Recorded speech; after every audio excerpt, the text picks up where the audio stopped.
Məclisdə başı papaqlı oturarıq, onlar oturmazlar. Biz körəyi əlimizlə yeyərik, onlar qaşıqla yeyərlər. Biz hər zada inanırıq, onlar heç zada inanmırlar. Dərviş Parisi partladır filmində Hətəmxan ağanın Avropa ilə Azərbaycanın müqayisəsinə dair dediklərinə birini də əlavə etməyin vaxtıdır. Biz toylarda masanın üstünü hər cür yeməklə doldurub, israfçılıq edib, əldən düşənə qədər gecə saat 12-dək yeyib, qalanı da tulluyuruq. Onlarda isə cəmi 3 cür yüngül yemək hazırlayıb, 2 saat ərzində yeyib, israfçılıq etməzlər. Hər bir xalqın özünün etnik-psixoloji amillər, mətbəx və yerləşdiyi coğrafiyanın xüsusiyyətlərini əks etdirən toy menyusu mövcuddur. Ancaq heç bir halda bu menyu yemək çeşidlərinin sayından asılı olmayaraq qida mədəniyyətinin tələblərini pozmamalıdır. Ən sadə toy menyusuna malik Almaniyada olduğu kimi.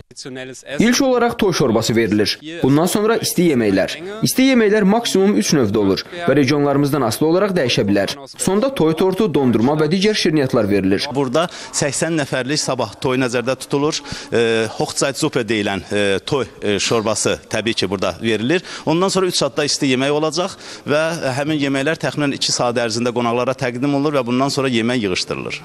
Bu isə Bakıda yerləşən restoranlardan birinə məxsus toy süfrəsidir. Avropalının qazancı bizim qazancdan çox olsa da, toy süfrəsinə xərclədiyimiz vəsaitin arasında yerlə göy qədər fərq olması istər-istəməz qıcıq doğurur. Üstəlik, hamımız israfçılığın əleyhinə çıxsaq da, nədənsə iş toy süfrəsinə gələndə bunun qarşısını kəsə bilmirik. Diyetoloq isə məsələyə başqa prizmadan baxaraq deyir ki, bizdən fərqli olaraq Avropalının sadə süfrəsi həm də keyfiyyət və düzgün qidalanmadan xəbər verir. Məclislərdə, toylarda inanılmaz dərəcədə xoşa gəlməz bir hallar baş verir.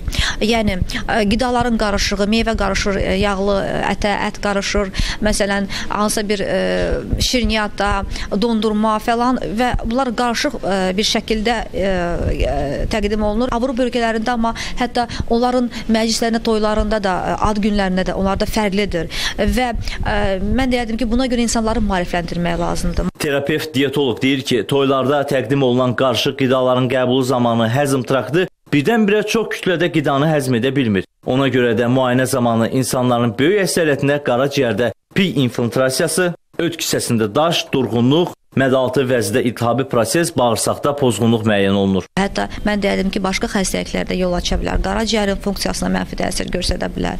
Ona görə də mütləq və mütləq biz normal qidalanmamıza diqqət etməliyik. Çünki qidalanma insan həyatını idarə eləyir. Azərbaycanda toyların bu cür təmtəraqlı menyularda baş tutması insanların səhhətinə vurduğu ziyan qədər maliyyə vəziyyətlərinə də ciddi ziyan vurur. Tənqidlərə baxmayaraq israfçılıq və digər mənfi elementlər nəinki azalır, əksinə artır.